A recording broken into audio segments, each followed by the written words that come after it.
Good morning mga kuys. And tip of the day mga kuys.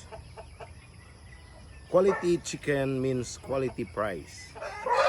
So kapag quality yung manok, for sure quality price din. Walang nagbebenta ng quality na manok na hindi quality ang price. Pwera na lang sa mga breeders na nagpaplano ng mag-quit sa pagmamanok.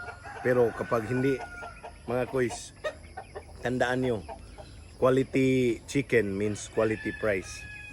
Mag-ingat sa mga breeder kuno na alanganin. Malalaman mo kuys kung alanganin ang isang breeder. So alanganin means hindi talaga pure yung binebenta niya. Malalaman mo sa price niya. Usually talaga malalaman sa price. Kapag masyadong barat ang benta niya, magduda ka na nun. Kasi parang may something wrong. So yun lang kuy. Salamat sa panonood. God bless you.